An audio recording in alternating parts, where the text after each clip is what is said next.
Hello my dear friends, and welcome back to another Star Wars video. It is I coming at you once again, your favourite galactic hostess, Star Wars Meg, and today, I hope you're feeling a bit spooky because we're diving into a scary corner of the Star Wars universe. The Halloween season is still a good month away, but we just had a massive Star Wars revelation, so I want to talk about it, its ramifications, what it means for the likes of the Ahsoka show, and it's going to be a fun time. So take my hand and let's get lost in the world of Star Wars horror. Ooh, this is going to be a good one. And considering the world is in a very heavy place at the moment, the last 24 hours in particular have been very chaotic, as I'm sure you know, so I hope I can provide some much needed fictional relief.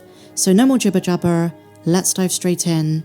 As we're coming up to mid-September, Ahsoka Season 2 is about a year away, and while we don't know for certain who is calling out to Baylan, the leading theory is that it's going to be the Mother of Mortis, the bringer of chaos, the possessive entity known as Abeloth. I have been told by those in the know to be cautious about this speculation. Filoni has alluded to the Mortis gods, but there have also been hints about the Night Sisters, and even the Zepho, so we don't know for certain. But Star Wars now seems to be teasing that Abaloth is on their radar, because in a brand new comic, they just created a very similar entity, but one with Twi'lek origins on Ryloth, so not pertaining to Mortis. And just like Abaloth, plenty of details in this comic come from the expanded universe, not Fate of the Jedi, but young Jedi Knights. But there are certainly a lot of parallels between the two characters, and it might just be a coincidence, you know, this character was created for a spooky season run of comics, but if it was deliberate, they might be drawing influence from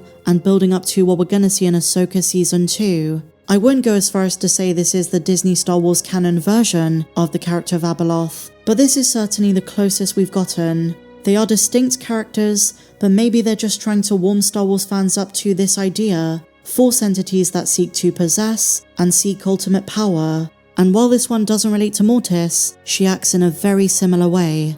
So what am I talking about? We have a brand new run of Star Wars comics from Dark Horse, Tales from the Nightlands, a fun horror miniseries with 3 issues, and the first one just came out. It's set in between The Phantom Menace and Attack of the Clones. Issue number 2 is going to be set after The Empire Strikes Back, and the third one is sequel trilogy era. So let's talk about issue number 1. Aside from the spooky stuff which comes in just a moment, it's interesting to note this is one of the very few occasions in modern Disney canon where Obi-Wan and Anakin have extended interaction between episodes 1 and 2, at least where Anakin is closer to his age in The Phantom Menace instead of Attack of the Clones. Because while there are comics like Obi-Wan and Anakin, which takes place before episode 2, Anakin is closer to his Attack of the Clones appearance. These are the years where Obi-Wan and Anakin form their friendship as master and apprentice, Obi-Wan trying to do best by Anakin, following through on his promise to his late master, Qui-Gon Jinn, and this was a really turbulent time. If you're familiar with the expanded universe, novels like Rogue Planet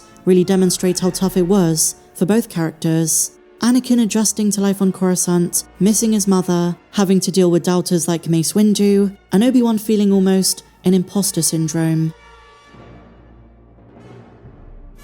So it's interesting to see some of this explored in canon. And in this comic, Anakin and Obi-Wan go to Ryloth. This is before the Clone Wars, before the Separatist Crisis, and before a lot of the tragedies the Twi'lek homeworld would later face. So the 2 Jedi have been deployed as emissaries of the Republic to honor the passing of the head of the Twi'lek first family.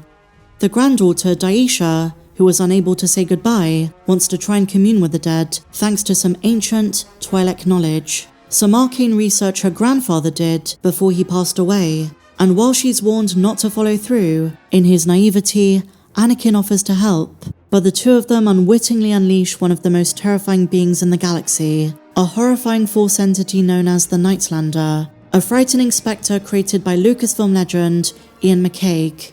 Let's dive in. Once Obi-Wan and Anakin land on Ryloth, the granddaughter tells Anakin about the Nightmare Conjunction, a celestial event where the veil between the living and the dead lessens. It was first mentioned in Cavan Scott's Dooku Jedi Lost, a night which the ancient Sith were interested in. Like I said, they might be making connections to wider dark side lore, because issue number 2 teases that even Luke Skywalker comes across it after his fight with Vader on Bespin. But the girl tells Anakin, yes, he's dead, but tonight is the Nightmare Conjunction. Grandfather was researching it before he passed. He wanted me to be able to talk to him. The girl's family tells her to knock it off, but the granddaughter is hopeful that because these two are Jedi, they can help her commune with the other side.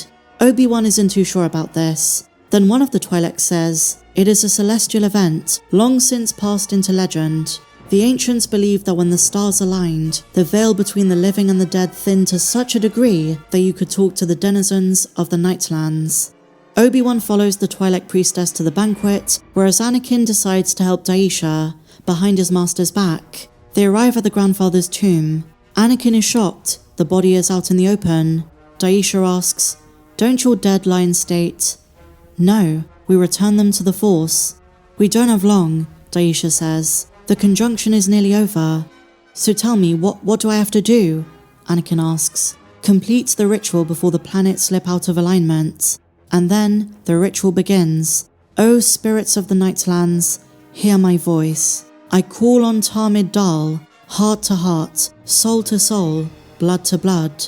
And an interesting note in the comics is that her words have been translated from ancient Twi'leki. I'm a huge fan of world building like this. "Hear me, grandfather. Answer my call." And just as Daisha thinks it's not working, a spirit emerges from her grandfather's corpse. "I hear you, child. I hear you from across the void." "Grandfather, you're here. I thought it didn't work. I had forgotten the way back to the light, my child, until you reached out, until you summoned me."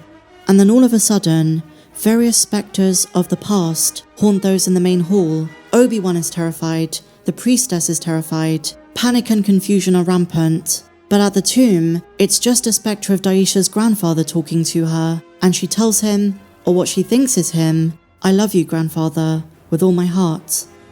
With all your heart. Suddenly, Daisha realizes something is amiss. This being is not her grandfather. It begins cackling. In that moment, Twi'lek guards barge in. "You two are not supposed to be in here." But the entity that took the form of Daisha's granddad is now twisting, distorting into something else. And this is where parallels to Abaloth begin, because the entities then start swarming around the room, and one of them says, "You have helped she who was trapped, and now she is free. You have recalled her to the light, as we did long ago, the queen of despair, the queen of misery, and I shall feast again. My vessel. I am whole. I have returned." At the end of the issue, the Jedi are able to defeat her, but not permanently, just because the Nightmare Conjunction ended, and the Twi'lek priestess mentions she'll return in 30 years, and that's when she will find another vessel and escape the Nightlands. It should be noted that this is canon, and because they had a Lucasfilm legend work on her design, her backstory, I have a feeling it might be more important than we think. There are major differences between the Nightlander and Abaloth. There's nothing in the new story about Mortis, nothing about her being a servant, nothing about her being related to the Ones, drinking from the font of power, or bathing in the pool of knowledge, nothing relating to the Celestials or a light side nexus. But there are some noticeable similarities. Both have been freed over the ages, both have the ability of being imprisoned by the Jedi, and both have their own domain. For Abaloth it's the Maw Cluster, and for the Nightlander, it's the Nightlands. And it's a similar cycle: release, chaos, imprisonment, repeat. Her powers, the ability to possess, corruption of power, representing imbalance, these are all things Abaloth and the Nightlander have in common. Share your thoughts in the comments down below. If you enjoyed this one, my dear friends, please be sure to give me a big fat thumbs up, subscribe if you're new, and may the Force be with you always.